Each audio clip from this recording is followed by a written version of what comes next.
You're listening to DraftKings Network.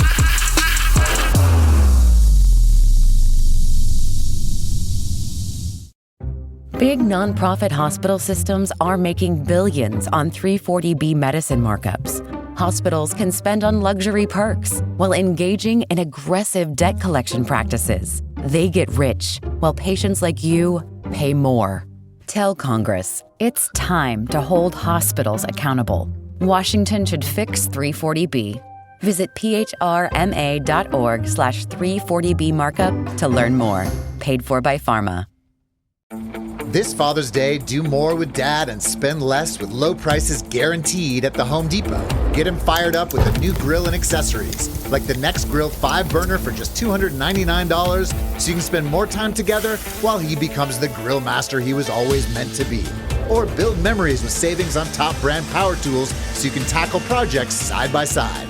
Gift more and do more together this Father's Day with help from the Home Depot. Exclusions apply. See homedepot.com/price match for details. This summer, serve up the cookout classics, Kraft mayo and dressing. Toss green salads with delicious ranch dressing or zesty Italian. Serve smooth, craveably creamy potato salads with mayo. We all know it's not a cookout without Kraft.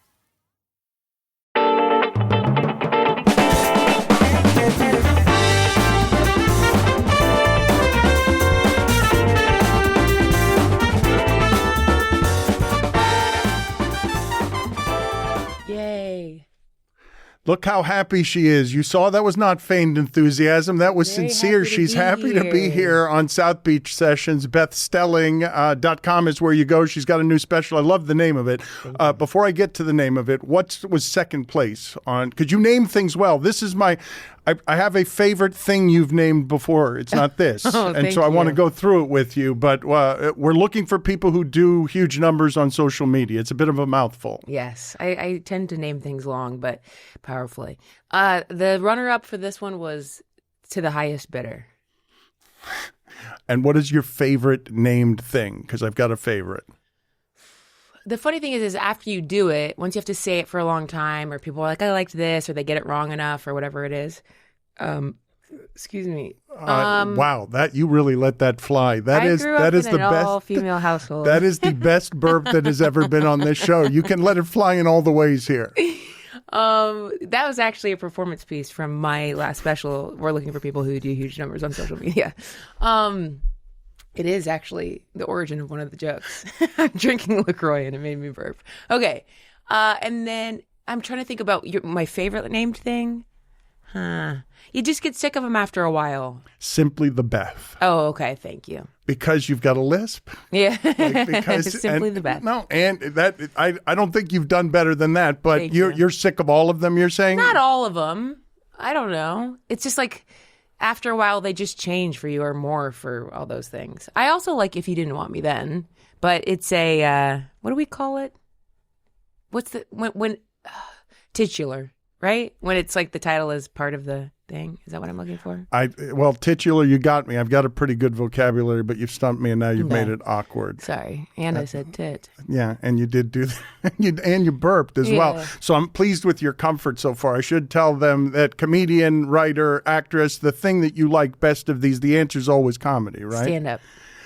What is it that lured you at the very beginning to this? I think I was always fascinated with it, and it seems so scary and impossible to achieve because, you know, especially back then, there weren't exactly stand-up classes for me or things I could find in Dayton, Ohio, or even when I went to college a little further away in Southwest Ohio. So, but it was a friend of mine. I did speech and debate. I was like in the humorous category, which was like my first sort of foray into solo performance of comedy.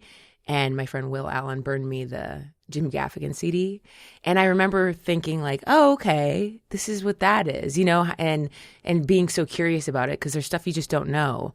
Like, did he write it all? And he thought of it all and he performs it. So those were the first examples for me of stand-up comedy because we didn't have cable. So I wasn't like sneaking stand-up. In fact, I was never a student of stand-up. If anything, I loved comedy movies. So I got my laughs early from imitating Jim Carrey and Robin Williams. My introduction literally to stand-up is seeing Jay Leno on David Letterman and just having no access to what any of that was, like how it was happening, what it was. You have no path at this point, right? You're seeing something on television sometimes, but I didn't see any stand-up I recall on TV. Like, it was always just those... maybe I knew they did stand up or something, but they were just comedic actors that I loved and would imitate. And same for like Mike Myers, and I loved Whoopi Goldberg, Chris Rock. But it was in their movies. I wasn't like, who needs, it was maybe until high school. One of my boyfriends taught me a little bit about Chris Rock stand up, like who needs jail when you have the tossed salad man. So it was like that was introduced to me by little bits from someone else. But I didn't really fall in love with stand-up until, I guess, just doing it. And I also, once I decided I wanted to try it, I was obviously scared, but I didn't want to watch any stand-up because I was terrified that I would steal someone's persona or like mimic, because that's how I had gotten my laughs for so long. So I just didn't watch any until much later. So you didn't study and didn't really dream of it, didn't have a path, and were scared. Yeah. Yeah. And I was a theater kid, and not like necessarily in the classic sense that the term is used, like, which essentially just means like annoying and overacty. I just studied theater, and it was a liberal arts school. It wasn't a conservatory, so I got to act a lot. But why would you be attracted to being scared of it?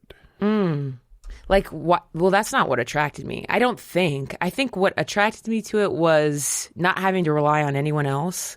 That's a theme, is like not having to rehearse with anyone, not having to do material that I didn't care for. Because that's what theater is. Like, you're not shopping for what theater company is doing the play you want to do.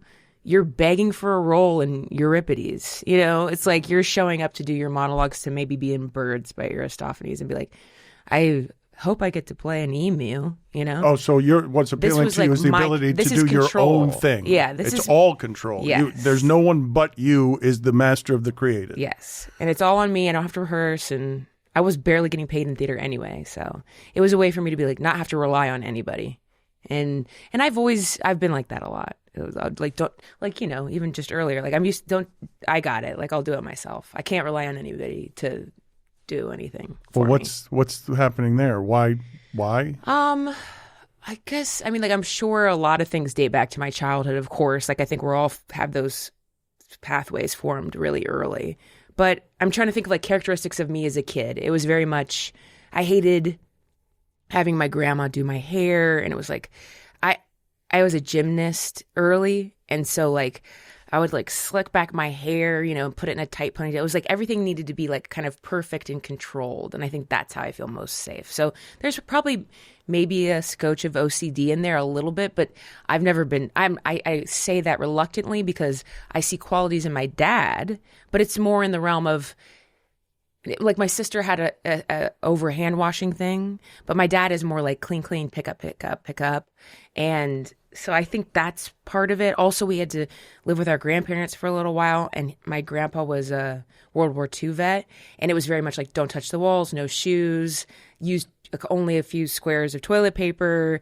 It felt very limiting, and I don't know. I think that's probably all related to me feeling like safe. Like, I've had issues with that, depending on how comfortable or happy I am in my life. I can tell, like, if I'm dating someone or starting to see someone, I have them over, and after they leave, I clean my entire apartment. That's a sign that maybe I'm not like super comfortable with them, or just in my life, I'm not feeling, So that's, thankfully, it's not something that I can't control. The times it has gotten out of control, I can notice it. And I'm not saying like it's good that I've never had to take medication. I think that can work for people, but I'm not there. So that's why I'm reluctant to say like, I have this. But I noticed things getting out of hand at times. Like, I tried to adopt 2 little kittens, and I was writing on The Last OG at the time. And in the morning, I would clean up after them for, I'm not kidding. How people lose track of themselves on their phone? I would lose track. Like, I was cleaning for maybe 2 hours in the morning. Then I got home 2 hours at night. That's a lot. Right. So, and I love these little kittens. I love animals. I wanted to be a vet. But it was like this idea that they're so little and cute. I think I had them I don't know if I think I let them sort of go wherever they wanted in my apartment at the time. But anyway, it was like they're so little, and I would think about them using the litter box, and then they would sometimes step in their, stuff, and then like, where did they track it? It was very much like, where is it? And I have to wipe everything down. And that's not, so crazy to not want to have cat shit in your house. Right. But it got so out of hand that it was like, if there's even a single thing of litter, I have to But you're also everything. compulsively caring for a thing that kind of needs you. Yes. So there's all of that in there too, and right? I love them so much. I mean, it broke my heart. I actually was able to get them a home with friends and who adore them. They're 2 comics, and Anna Samiri and Sean O'Leary. So they have them, and I get to Why see did you say pictures. that way? Why are you whispering that way? Have you just outed them or something? Or just because No. they're cute? Or you No, just I was just saying those are the comics that have the kittens. But I want to talk to you Their about parents that I keep in touch with. But you said that in an unusually soft way, sort of syrupy. Oh, I don't know. It was just like me being like, I should say who it is. Okay. I don't know. I gotta give credit to the parents doing the hard work. Let me go I a little. abandoned them. Let me go a little deeper here into the roots of your control stuff. Your father and whatever was happening with him, you're absorbing he was bipolar as a child, and so that feels unsafe. Yes. Like obviously that feels unsafe. So who wouldn't want human control over their surroundings, right? That's where that starts. For sure. There was a lot of, and I was very little at the time, so you know how it affects, I have 2 older sisters, so it affects all of us in a different way, and that continues to this day. How we perceive the world, our romantic relationships, who we choose, that's like all imprinted at an early age. I was very young, but that's still that time period where you are sort of imprinted, and it's like, well, you're in that path, go for it. You're a magnet being hurled towards a fridge, being told not to stick. So it's like, I'm going that way until I figure out how to change the path. You must be very driven, though, to say to yourself, I'm going to go and fight everybody in comedy, which is notoriously competitive. And as long as I've got all my own shit, I don't need to collaborate with anybody. Okay, this is where I'm going to compete. Yeah, and I think I take pride. It's only now like this. I think I'm maybe 18 years into stand-up. Well, maybe 19. I don't know. I started in 2007. Let's not do math right now. But I think I'm more into collaborating now, having written on shows, having written jokes for other comics, and enjoying punching other people up or offering them things and being paid for that. So now I do see it more collaborative. Whereas when I started, it felt very lone wolf. It's all on me, and that was the glory of it. Nobody helped me. This is all me, and I think that's like an interesting misconception that even happened for the longest time before maybe social media. When you would see someone on stage like getting an award, they're the star of it. And then once you get into the industry and more, and you're like, no, 40 people made you that. And some people would think like my mom and this, and it's like, you're who you are because somebody wrote your words, somebody did your makeup, somebody, all the things. So I thought that was so interesting to see over time. I thought I noticed a shift of people giving credit to others than as opposed to the attitude of like, it's all me and you're welcome.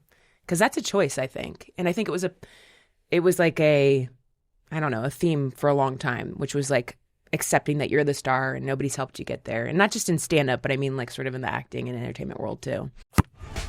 Folks, listen up. The Cup is taking over the U.S., and only DraftKings Sports has you fully covered. The DraftKings Sports app is now available in all 50 states, giving you access to every market and keeping you in on the excitement at the speed of sports. Sweat all the matches you love, all in one place with one app. New DraftKings customers sign up with code BEACH. Spend $5 and get $200 in rewards within 21 days. That's code BEACH in partnership with DraftKings. The crown is yours. Bet with DK Sportsbook. Gambling problem? Call 1-800-GAMBLER. 1-800-MY-RESET. New York, call 877-8-HOPE-NY or text HOPE-NY. Connecticut, call 888-789-7777 or visit ccpg.org. On behalf of Boot Hill Casino in Kansas, that text pass-through may apply in Illinois. 21 and over. Void in Ontario. Event contract trading with DraftKings predictions involves risk of loss. Sportsbook bonus bets expire in 7 days. $50 in predictions dollars issued weekly for 3 weeks expire in 1 year. Redeem one non-withdrawable reward. Availability varies. Predictions offer void in New York. Ends June 28. Terms at dkng.co/audio. All new drinks are now at McDonald's. With refreshers like the Strawberry Watermelon Refresher and the Mango Pineapple Refresher with popping boba. to crafted sodas like the Sprite Berry Blast with berry flavors and cold foam. Who knew ice-cold drinks could be so fire? Try them all now at McDonald's. Refreshers contain caffeine. Copyright 2026, The Coca-Cola Company. Sprite is a registered trademark of The Coca-Cola Company. Well, what would you go about saying to describe what the difficulties in your path were in No One Helped Me? Or I didn't, there's no, you're coming from Ohio, there's no schooling, I don't even know how you dreamt it up, right? We have school. Yeah. And there's no schooling for this. Yes. There's no classes. You can't take stand-up classes at college or in high school. Not that, but you'd have to be in an artier place than where it is you were. My freshman year of acting school, or maybe just acting 101 or something, they had Julia Gashard, my professor, had like a fool's day. And it's essentially like, if you could do anything, what would you do? So that's interesting to say to theater kids because it's like, act, but I think it meant like I'm trying to think about what other people did. Some people did music. I'm trying to remember what other people did because I was like, I'm going to do stand up. And of course I put it off until the last minute. I wrote it that morning from my desktop and printed it out. It was like half a page, single spaced. And I was like, this will be a good hour. And I get up there and it was like done in 30 seconds or something. And I was like, well, that's it for me. I'll be here all year. So yeah, I think it was like, I knew I wanted to do it then at 18. But not that much if you were putting that kind of laziness into the procrastination. But like that's you're doing every it the comic, like that's not every comic. I mean, I'm more type A for sure than other comedians, I would say, but I am still a procrastinator. And I don't know, sometimes it does feel like, what would happen if I worked harder or prepared? And I do. Like, even last night for that show, I was told my set was 5 minutes. And so, which is like, to me at this point, when you're on the road having to do 45 to an hour as a headliner, you don't want to sound pretentious, but 5's hard. It's like an Olympic event of stand-up in the sense that it's like, that's a very specific event. And you don't just get up there and say, what do you guys want to talk about? How are you? What's up? It's like, here's who I am. Here's the jokes. And close it out strong. So I prepared for last night to do my 5 or whatever. I don't know where I was going with that. You were cracking the hell out of those knuckles, too. You were talking about procrastination, and you said you're type A, and you said all comedians are procrastinators in some way, but not for that original speech, though. You didn't prepare. You wrote it on a sheet of paper the morning of, and you went up there and you thought you had an hour, and you had 30 seconds. Yeah, well, the hour was an exaggeration. But, yeah. That was, and I think I was like that a lot. I don't know. I could get by in school and do pretty well if I just crammed right before.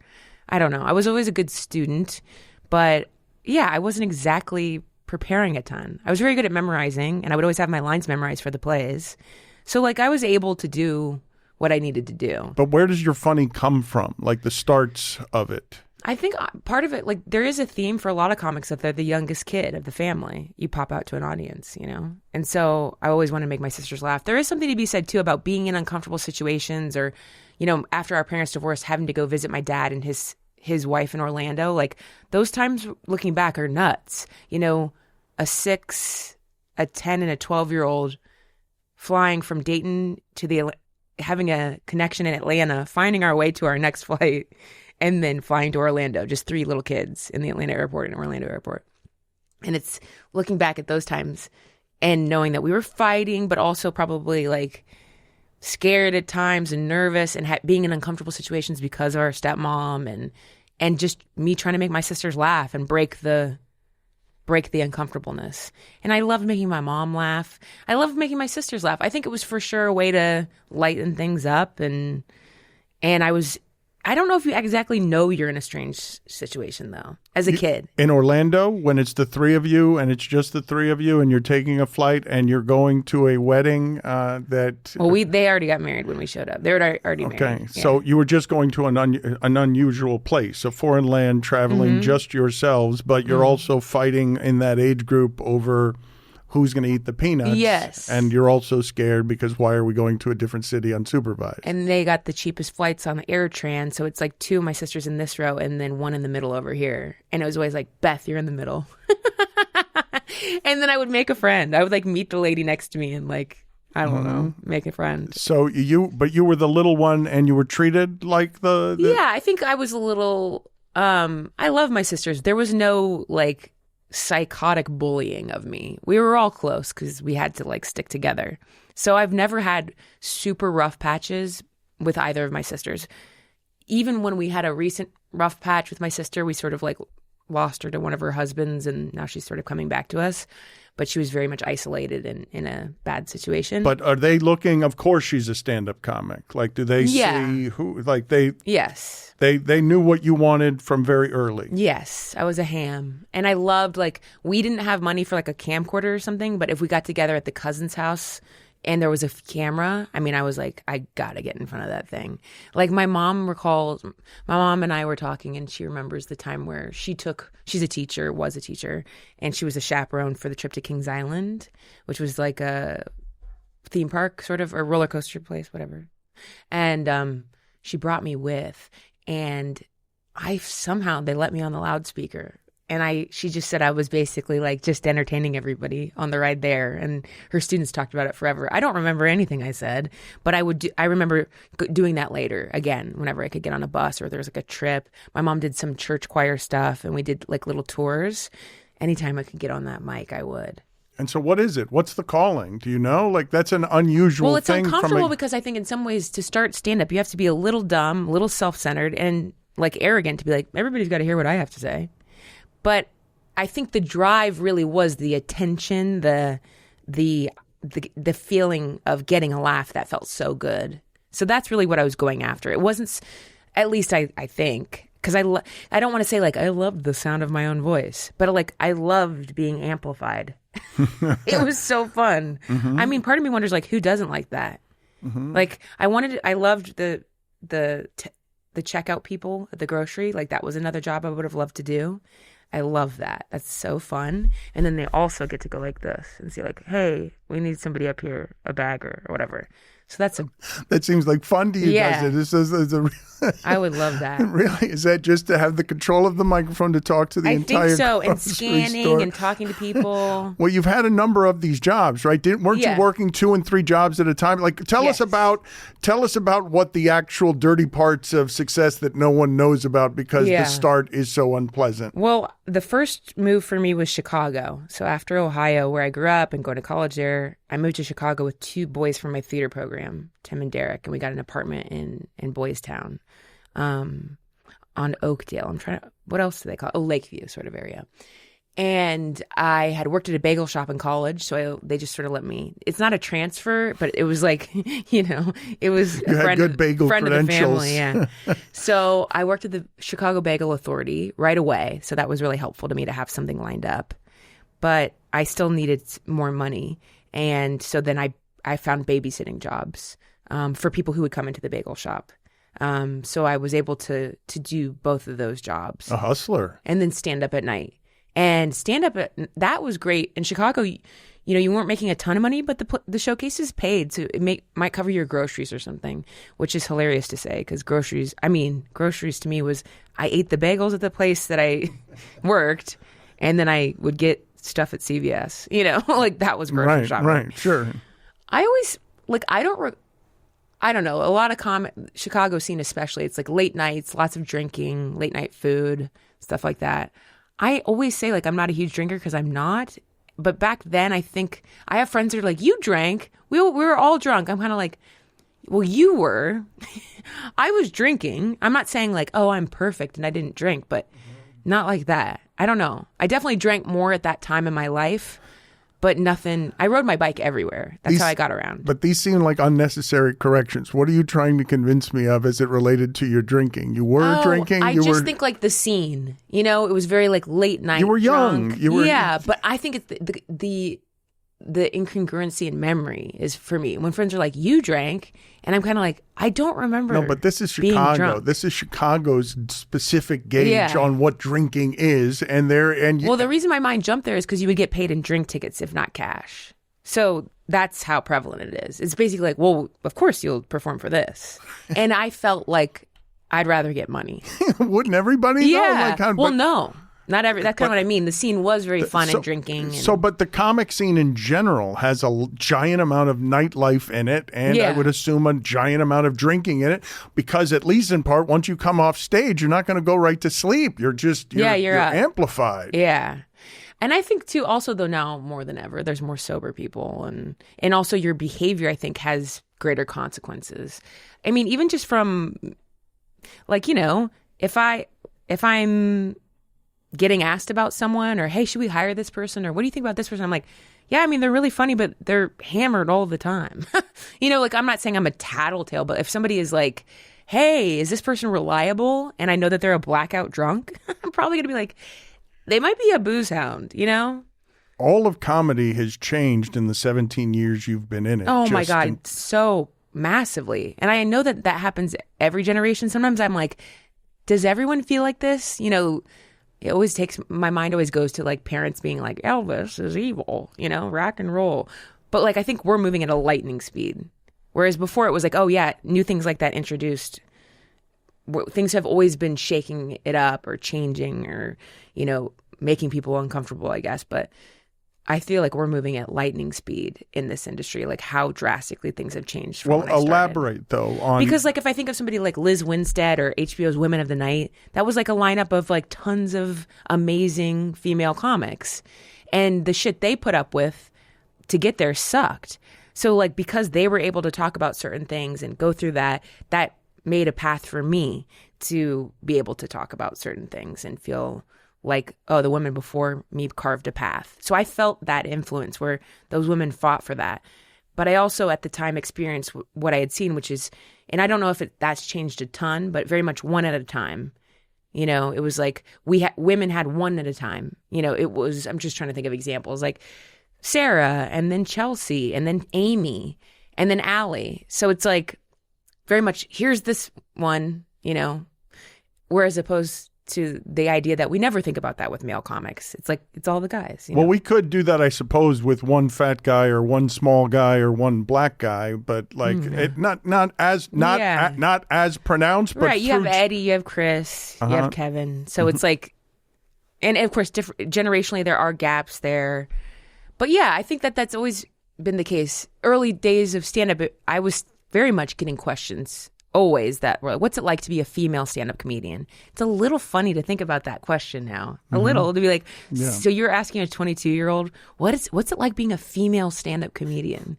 Kind of fun. It makes me feel a little ancient. Right. It's cool. I'd be like, you know. And at the time, I remember making a very specific choice to say I loved it because I wanted other people to not be scared to start. Like I wanted to be like, oh, it's great. Yeah, it means I'm like, you know, I forget how I would phrase it, but I wanted it to seem like, hey, no big deal. But the truth is, like, there were totally deeply uncomfortable times and definite sexism and total line crossing. And, you know, like, and I don't just mean like, well, back then it was cool. It's like, no, it was never cool. I mean, I remember I stood in the back of the room of Fizz. These guys started a Comedians You Should Know show, which still exists. And it was great. It was really cool to be a part of, something really special.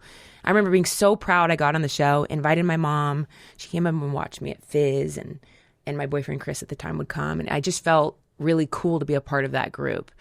And often I was maybe one female on the lineup. And to your point, one black guy, one female, the rest, you know, straight white dudes. And this is the north side of Chicago. It's very different. You know, like the south side and the north side were quite different scenes. But, and I was standing in the back of the room waiting to go up, and Junior Stopka, one of the guys that ran the show, came up behind me and like, he's like, I don't even know, over 6 feet, huge person. I think he was a boxer.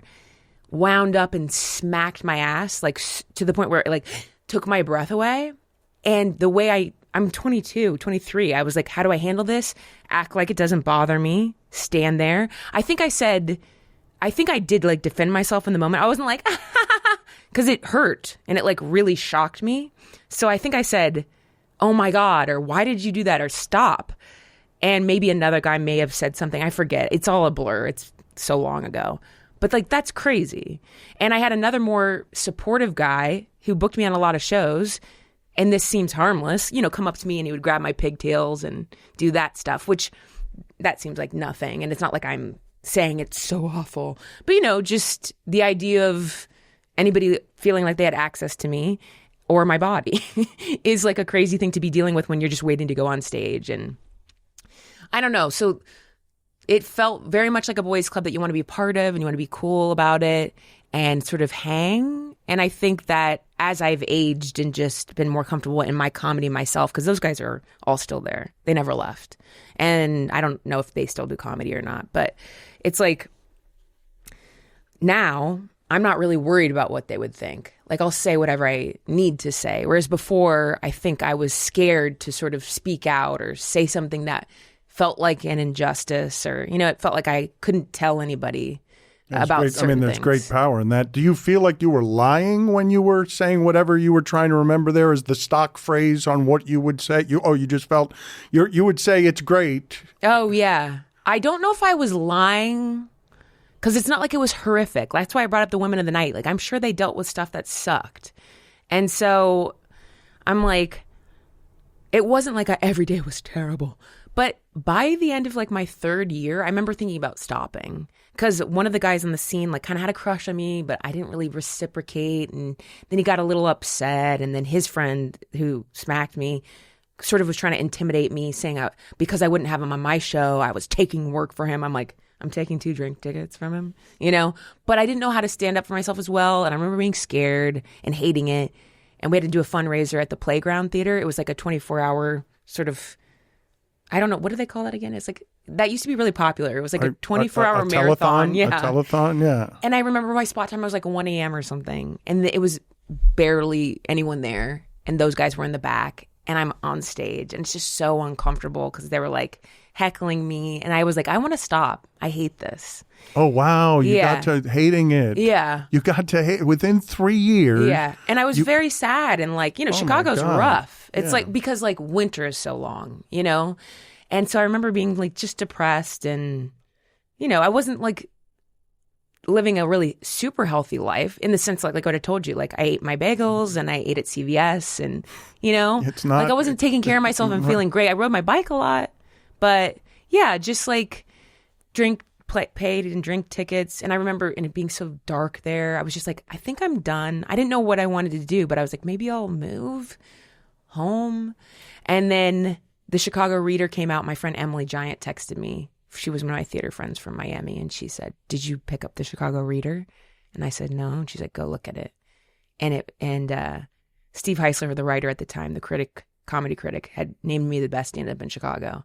So that's also a theme for me, like me feeling like I'm at my lowest and like maybe I'll quit and I'm not good. And then some being like, well, you're actually the best. I'm like, what? That's a theme for you? Yeah, feeling like I have to pump myself up to be like, I'm good at the job, I'll take it, or I want the job. Like sometimes it never feels like enough, like feathers in my cap to feel confident. With all of the success and all the collaborations that you've done? Yeah. I mean, I think back to some of my early days with one of my therapists, like my therapist, and she did say, like, you should make a little, in my office now, I have like a little wall behind me of my favorite moments in comedy. And it was like a little collage I made. And it's massive. It's like all the cool people I've met, me and Wanda Sykes and me and Gilbert Gottfried when I was writing on, all these cool people I've got to touch that I watched as a kid on TV.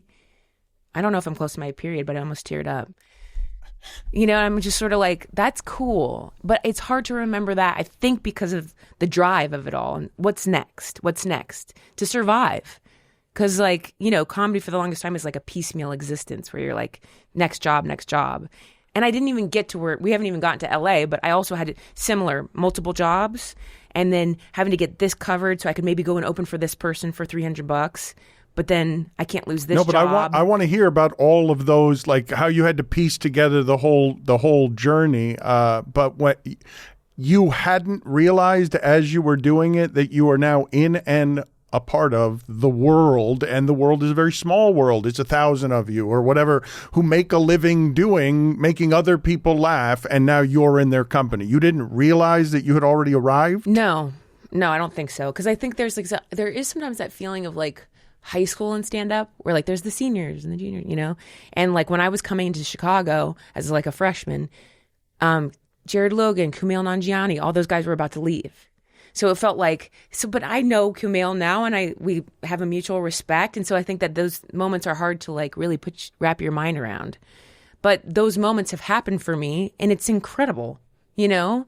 So I do think I'm able to, if I sit down and really remind myself, I could say, come on, you're good. You're good at your job. You know, you know how to do it. But I don't know where that. When did you stop being scared? Of like. Just, you said you were scared. Yeah. You said you were scared like of on all. stage. No, all of it. I'm talking about all of it, where you're scared to speak up. You're scared to say, you have to lie during the interviews because you're not quite comfortable enough that I know I can do this. I know I'm good at it. And the industry has to change enough so that you have to be rewarded for being able to just do it yourself. You don't need a whole lot of backing. Yeah, I see what you mean. Like when I was saying like, oh, it's great being a stand-up comic. It's not that I was lying because it was great. Let's think about it. I'm the only female on the show because the other one's across town doing the other show. So it's like I did stand out, but back then, what's it like to be a stand-up comic? Well, I'm also representing an entire gender on a lineup. That's not really fair because the other 4 dudes are not representing men. You know, you would go see a showcase of all of us. And if 2 guys eat shit and you hate them, but the other 2 kill, you never leave that show going, men aren't very good. Even though the statistics would say men are bad at comedy. But that never happens. It's always like, see, women aren't funny if I didn't have a good set or whatever. So that was the pressure there. And so, yes, I think I wanted more people to feel welcome. Like, come over, it's fun. But that danger was there too of like girls entering, dating comics, and then just becoming his girlfriend. Like there's just like, there is, being male dominated, there is that little power imbalance. That the times I started to feel more power are when I was selling tickets, because that is power. Like, you know, even if you're showing up as an early headliner to a comedy club and you're not selling, you have no power. It's like, thanks, I'm lucky to be here. I'm just lucky to be here. And I never had goals of shifting into a monster of like, you're welcome. But that does win. That does get rewarded, that behavior and type of ego. Really? Yeah? Yeah. I think like sometimes I have felt like maybe I have to be a psycho to make it really, you know, far. I don't think that's true, of course, of everyone, but there is a switch I've seen happen for sure in people, or it was always there. But yeah, I think I'm like, the times that I actually shifted into feeling like I deserve to be here is just when more people showed up to a comedy club to see me headline. You can feel the shift, the tides, like as opposed to a papered room of like, I guess we'll go see comedy tonight versus like, let's go see Beth Stelling tonight. So then you can feel it in the crowd. And it takes years, at least for me. Well, and they're rooting for you, right? Yeah. I don't know if it makes it any easier, but they come to see you. And so the expectation is where you've set the standard, which is where you can meet it. Yeah, I would come. Another thing I worked on in therapy was like suiting up for battle versus coming out like, I got us, and they're here to see me. We're all here to have fun. Well, I mean, what grace there must be in that. Like, that's a totally different way of performing. It's fighting the audience versus enjoying where your life has taken you with the audience. Yeah. So I think it's like, you know, a lot of people, speaking of like everybody, what we were saying, talks about on the internet, like I have OCD or I have ADHD or I have this, but there's a lot of inner child work talked about. And I think for me, that was part of it, which was like doing some of that work, which is like, you don't have to be scared because I know better now. Like I'll take care of us. Like I'll stand up for us if need be. So it was like that idea of I'm not a little girl anymore that just gets pushed around and taken to wherever. Like, I know what to do.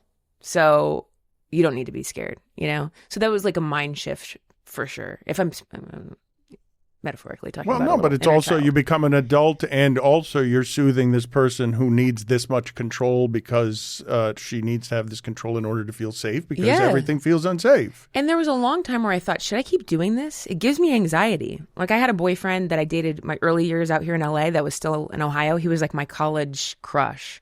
And I had loved him for so long. And then I finally started dating him. And I think he would have, like that always feels like, what is the sliding doors thing or whatever? That always feels like if I had taken that path, my life would not be this. And that's always those things. I don't like look back and go, oh, I ruined my life or I made a bad choice.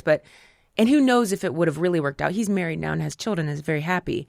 But say I had at that time when I was like, should I keep doing this? because I don't love the idea of mining every day and every part, the exhaustion of like, well, is this a joke? Is that a joke? In fact, it bothered me to be around comics that were like, wait, what did I say that was funny? Let me write that down. This is before iPhones, before iPhones. I would be like, ew, like be in the moment, be authentic, be with me. And yet I also envied them. I wish I could do that. I said so much funny stuff at dinner, but I was just trying to be like in it and present and human so then that got exhausting. And other people will be exhausted by that if they don't know what your job is or push you to do that. And I think my boyfriend at the time felt like, you're so creative, like just move back home with me and I could get you an advertising job. You'd kill it. And that's not like rude. I think that he would have liked to be close to me or maybe had our life together. I don't know. So yeah, I thought about that. Okay, I could be creative in a different way. And he even was like, you could open a comedy club here. Like a lot of beautiful ideas. But I was battling the exhaustion of like, should I keep doing this? Is it bad to like mine every moment?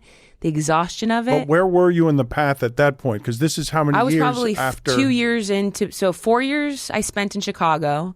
And after the Chicago Reader little accolade, I had auditioned for maybe 3 years for Just for Laughs. And my third or fourth year, I got picked for Just for Laughs Montreal New Faces. So that was 2011. There would be plenty of reasons to doubt if green rooms are kind of sad, that nightlife can be sad, alcohol is a depressant, you're surrounded by comics who should be all funny and stuff, but there's a lot of pain there, a lot of loneliness, and a lot of weirdness. And you're years into it, and you're working multiple jobs in order to support it. It's a totally normal thing to doubt at that point, and I my would think. Boyfriend at the tail end of it, I'm trying to think about when I started dating him. I didn't have that boyfriend yet, but I did have someone.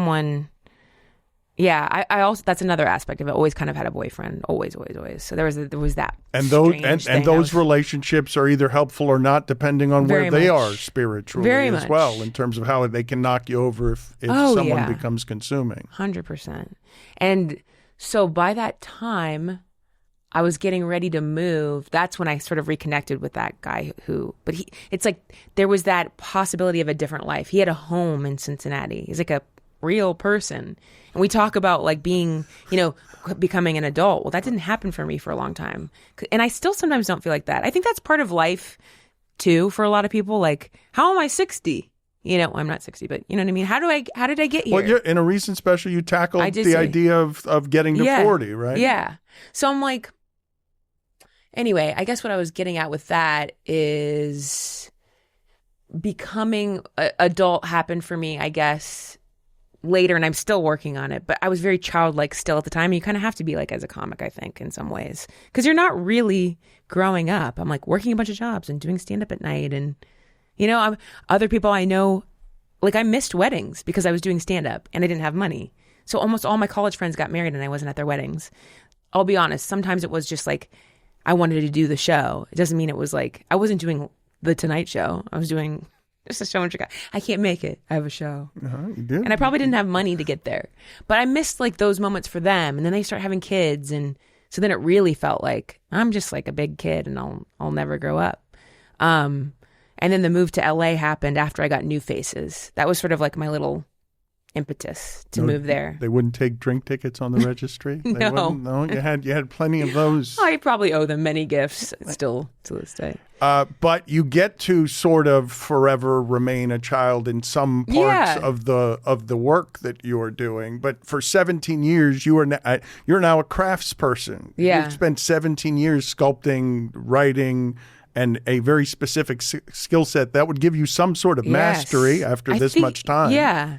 And at that time, I think the first feeling I felt of like, I got a hold on this was probably 2013. So that would have been 6 years in. Wow. Okay. And that was out here at Meltdown Comic Book Shop. They had a show in the back that Kumail and Jonah ran. That was so fun on Wednesdays. But then I got to do like an evening with, and that was my first like headlining set in LA. And I was like, I think I am who I am on stage. I think I know me now on stage. Wow. That's pretty early, no? Like six years to feel like... Yeah, I didn't feel like this is it. I'm the best. No, but I just felt, I think I'm the closest to myself I've been on stage. So that was the first time. Because when I first started, I was very quiet and deadpan. That's just kind of how it came out of me. I don't know. But... yeah, it was a little more my personality is when that started. But it's not a costume for you. 6 years in, you're going on stage Yeah. and being like, okay, I've refined the elements of this. I'm going to speak to the audience, but I know what I'm doing, and I have a better idea of who I am. Yeah. And I still get I still am pretty, I don't know.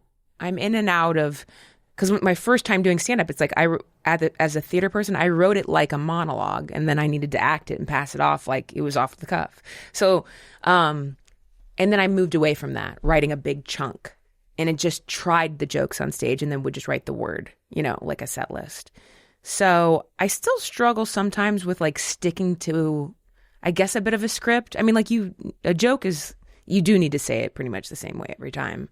But I'm now more than ever playing with different ways into the joke and maybe the idea of what I'm saying. Because I can get really set in like the exact way I say it and the order of it. And I'm like, lately, like in Kansas City a couple weekends ago, I was like, I'm just going to open with my closer. That's not groundbreaking. Some people do that sometimes just to shake it up.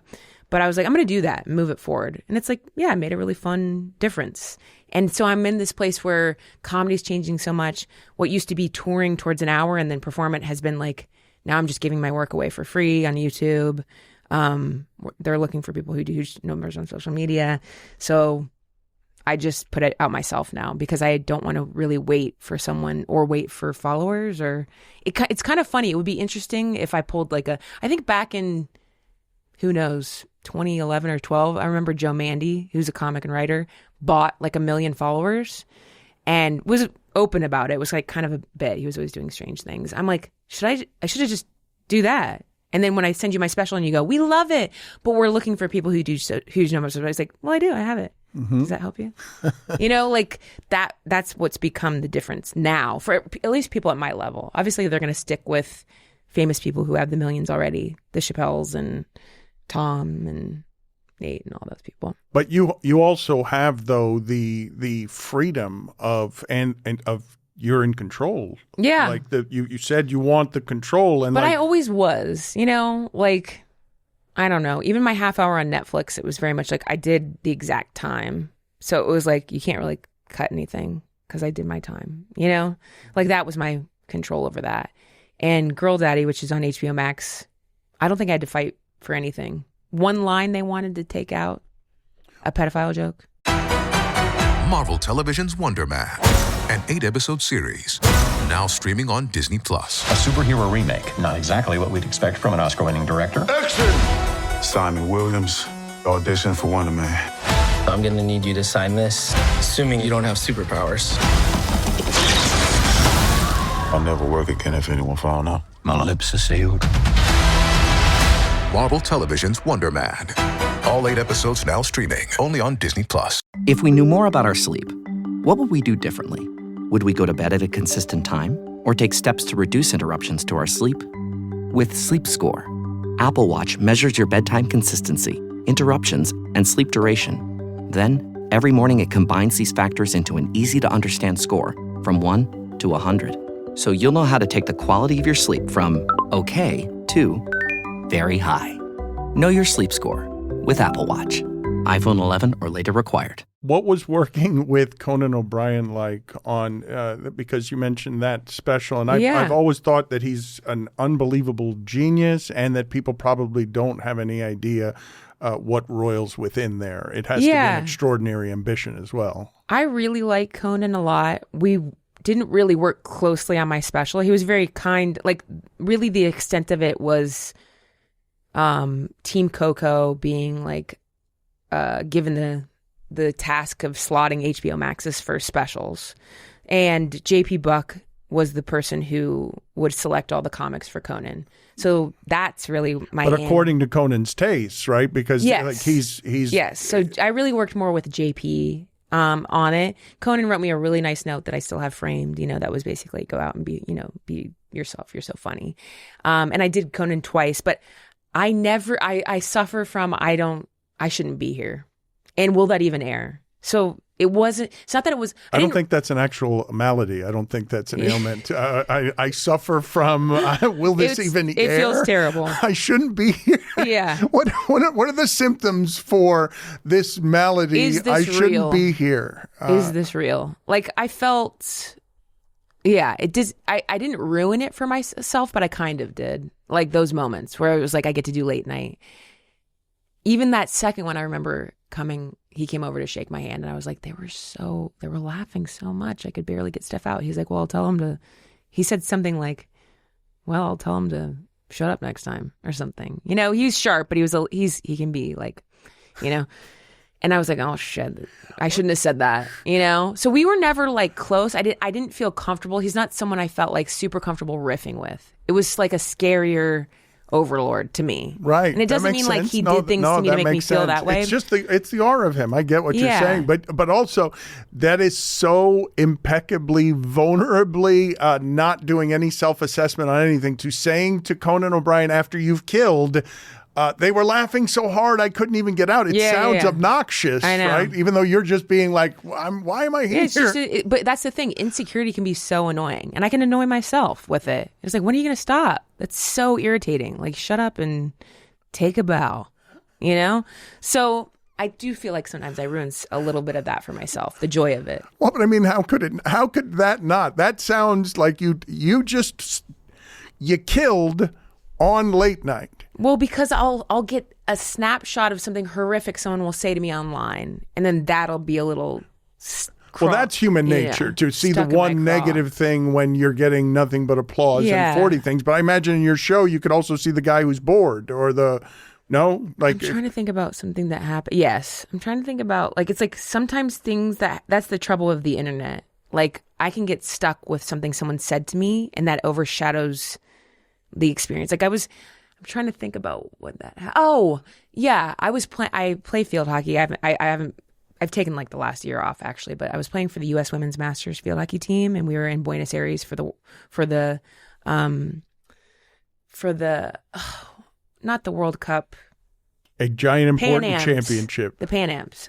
So, and that must have been December of 23. So, right, my special had just come out on Netflix. If you didn't want me then, they just licensed it for 2 years, so now it's on YouTube. But it just came out. The New York Times wrote it up beautifully. Somebody, Heather Ann Campbell, who I wrote with on Rick and Morty. So I'm finishing the game in Buenos Aires. I think we did okay. We ended up getting second overall, but the game I think went okay. I get a text message from Heather Ann that's like, "Did you see this?" I'm like, "Oh my gosh, I didn't. I'm in Argentina." And then on Instagram, Allie Colbert posts a clip from her podcast where I'm like sort of glazed. I hate doing podcasts and having to perform my bit. Like I know that a good egomaniacal comic will just let it rip and let the people at home think you're just coming up with it and killing, but it pains me. So I think I was like glazing over the bit a little bit. And she's like, "You had that great joke about, you know, men not being good at going down on you." And I was like, "Oh yeah, sometimes they're so bad." I'm like, "Let me down there," you know? So like, that's the exchange a little. And then people are losing their minds. Men are losing their minds in the comments saying the most horrific things about me. And that's what I remember. So it's not like, "Oh, I got a glowing review in the New York Times and I just played with the U.S. Women's Masters team." I just remember these men being like, "You're an ugly bitch. No wonder nobody wants to go down on you, you stinky pussy." Meanwhile, I like have the best boyfriend in the world and he makes me come with his mouth. So why would I care what these people are saying to me? Like, obviously I know, don't care and like, don't look. And I don't even have my notifications on. It's just opening it to be like, "Oh, I'll post about the New York Times thing." And then it's like, easier to say that. It's And I remember I was right on the field. I was on the pitch. And I'm just like, it's just such a confluence of events where I'm like, this is sad.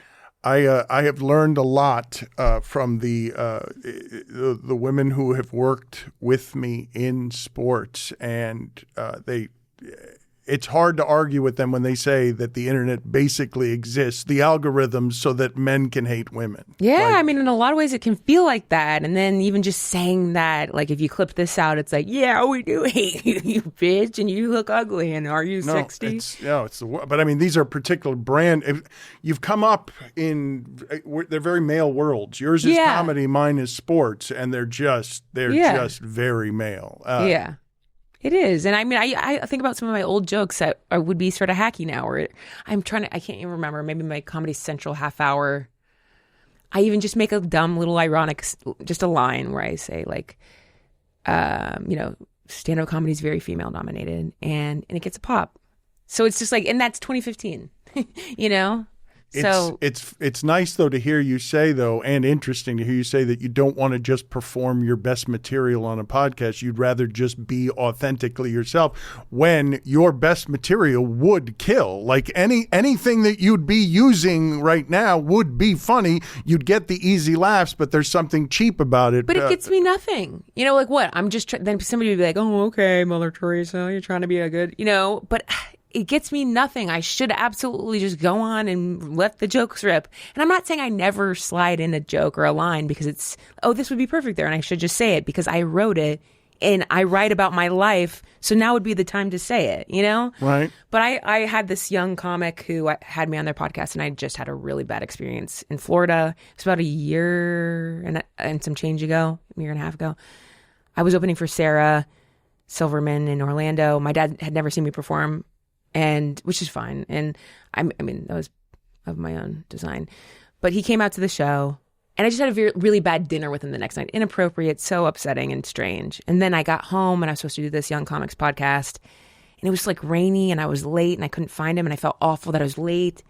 And then I was so depressed because it's not that it rocked me. It was just like a little, a stamp down where you're just like, ugh. And you could tell he was trying to meet me, but still trying to pull some of what happened out of me, but it just happened. I don't know if I was ready to talk about it. I always get like a vulnerability, like, oh God, should I have said that? Sometimes I'll cry or something after a podcast because I'm so, not anything I've said so far, but I just mean I'm usually very forthcoming. You ask me and I'll tell you. And so at that podcast, and he's extremely successful and does all the things you're supposed to do. He's like, just perform the bit. You have to. That's your job. As the comic, go on and shine. And I don't know. It could be a little self-sabotage. I have no clue. But I'm like, it just feels inauthentic to it feels old school. Like when I would go on Bob and Tom and they go, what are the 3 jokes you want to do and how can we get you into them? And I say, ask me if I ride my bike around Chicago. And then I do my Chicago bit on the radio. Mm-hmm. So I don't know why I'm pushing back. I did it back then. It just feels old.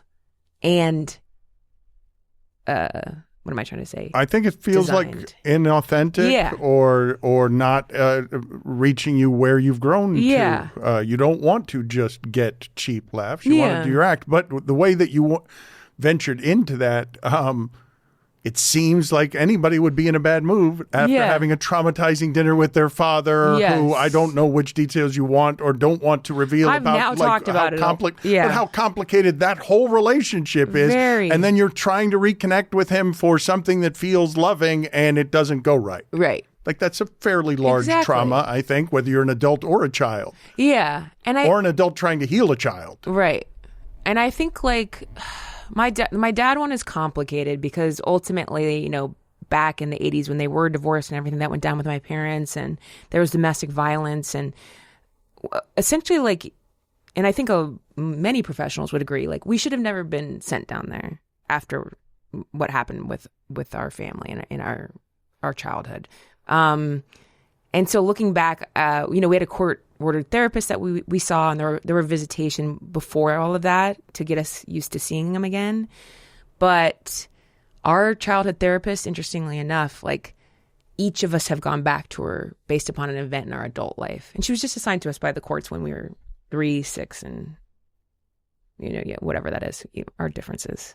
Now I got to do the math. You said before we're not doing math. You said before we're not doing math when it was. Anyway, Dr. Pam. But we all kind of went back to her at different times. And oddly enough, and maybe it's not odd because I was the youngest, I've always been the quickest to be to my dad. And it felt right. I was like, no, you're done. And then seeing my older sisters, and we've talked about this, give him another chance and go back and keep going back. I'd be like, it wasn't well, I guess I will. It wasn't I was just sort of well, Megan's smart. I guess I can try again. And of course, there's a biological pull as well. But it's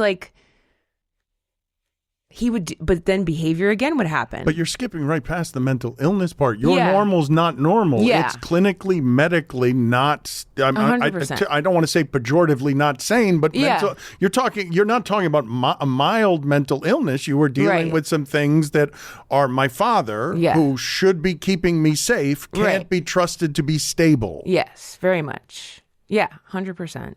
And so when I would cut him off because of things he said or did, my sisters would go back, I would be like, okay, I guess I'll try again. And then eventually, you know, there was like plateaus or whatever, in the sense where it's like I pick up the phone and it's more like enduring a weird exchange. And it became like I wouldn't answer, but then I felt bad. A couple weeks go by, I guess I'll call him back, because my battery went enough to call. It would drain me, and then I need to wait 3 months before I could do it again, or 2 months. But there were the events of him saying things, and last January was one of those. So that was for me probably this final straw of my dad. And I think, and for my sisters actually too. So this is the first time that's happened where none of us talk to him anymore. What have you discovered about yourself in relationships with men that gets impacted with whatever it is was your relationship with him? I think as a child, you know, from 6 on, that's the other crazy part. He married an alcoholic. So then what did I do? I chose a job where I fly everywhere to entertain alcoholics. I mean, you couldn't write it better. So it's just sort of like, that's how mine worked out. But, you know. So I married comedy. Yeah. 3 kids, all reacting somewhat differently. I'd say my oldest sister, being the sort of second mom there, having to step into that position for a bit because my mom did suffer and had to recover. So she sort of stepped into that role, and her response to all of it, I would say, is just like a sort of an overcorrection. She still is sort of like maintaining like a power grip on everything. I mean, it doesn't mean she's never laid back or fun. She's hilarious. But it was very much like, that's not happening in my house. And it hasn't, you know? And she has very strong boundaries and things like that. And she's a great mom and is in a marriage. And then my middle sister has been more affected, I would say, in sort of going towards that sort of chaos of a man or the relationship and trying to repair that probably over and over again with the wrong people, I would say. But yeah, and for me, it's just sort of like kids going and sent to an unsafe place. It's like, yeah, of course, you're going to be dealing with those feelings that are very complicated like that. We probably should have never had to deal with that. But then again, would I be a comic if I wasn't going to a nudist colony as like, you know, a 7-year-old with my dad and his wife and, you know, being taken to Margaritaville and her getting hammered and throwing salt at us and calling us vampires? You know, it's like, those are some of my earliest stand-up stories, is getting called a vampire by my stepmom. Well, throwing salt at you, right. And the punchline back then was like, wrong seasoning, it's garlic, you know. So it's like, you're bored by your own joke, and it's a great joke. You're bored by it because it's such an old joke, and yeah.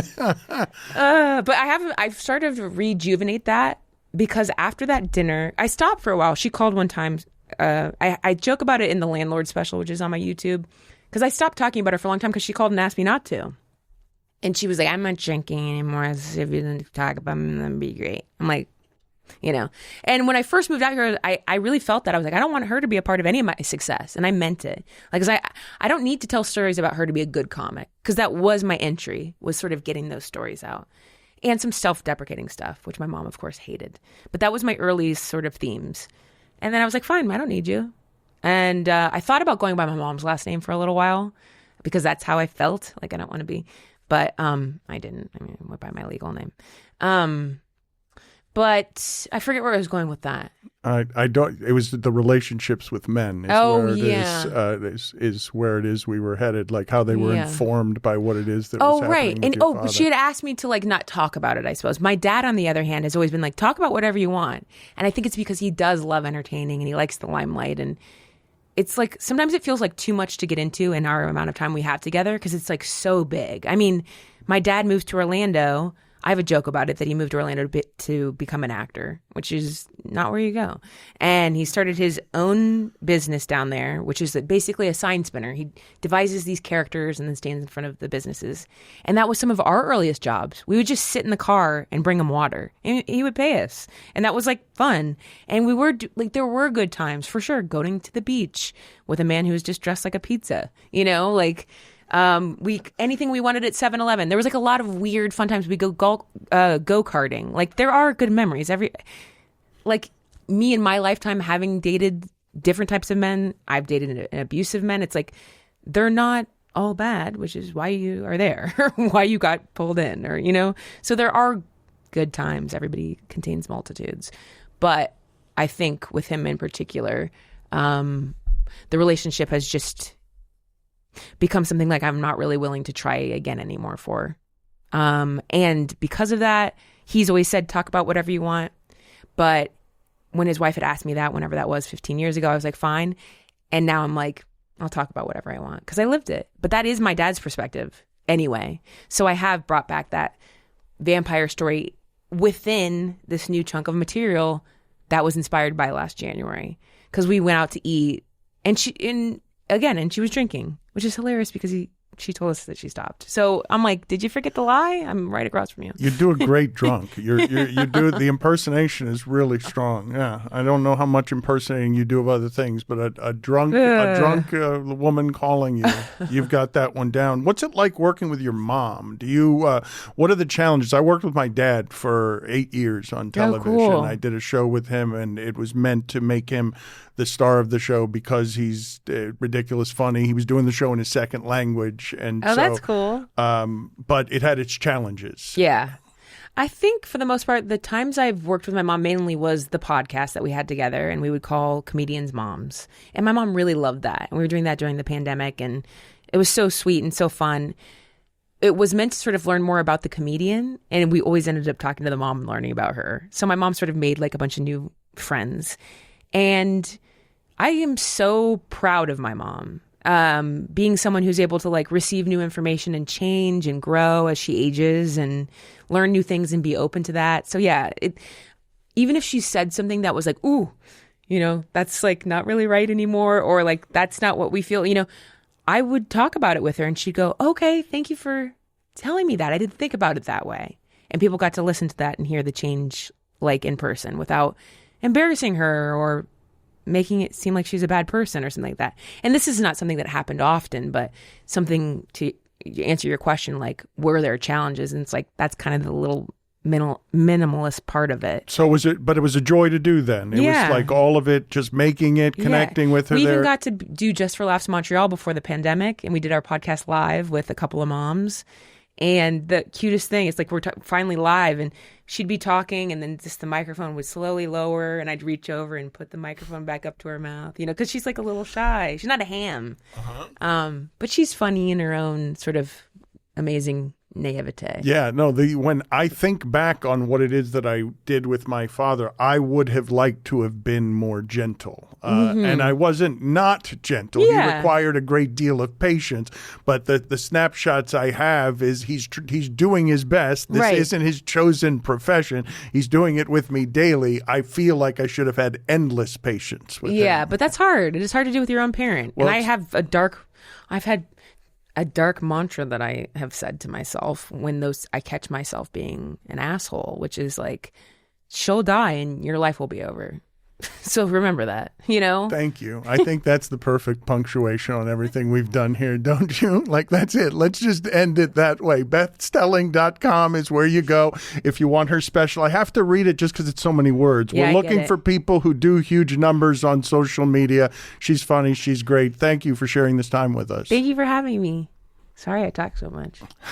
That's what we do here. That's the whole thing. That's the whole exercise. It's why you were brought in here. It always feels like there's just so much to cover. And if I unearth like one rock of the thing, we're never going anywhere Well, but else. I went to the big rocks though, right? Yeah. Like I'm going, let's go to dad trauma. Yeah.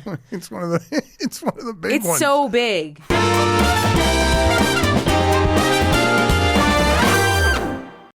You can't reason with the sun. Trust us, we've tried. This summer, it's time to put that angry ball of fire on mute. Columbia's Omni-Shade technology is engineered to protect you from the sun's harsh rays that can burn and damage your skin. The sun is relentless, but so is our gear. Level up your summer at Columbia.com to spend more time outside and less time slathering on aloe lotion. You're welcome. Columbia, engineered for whatever.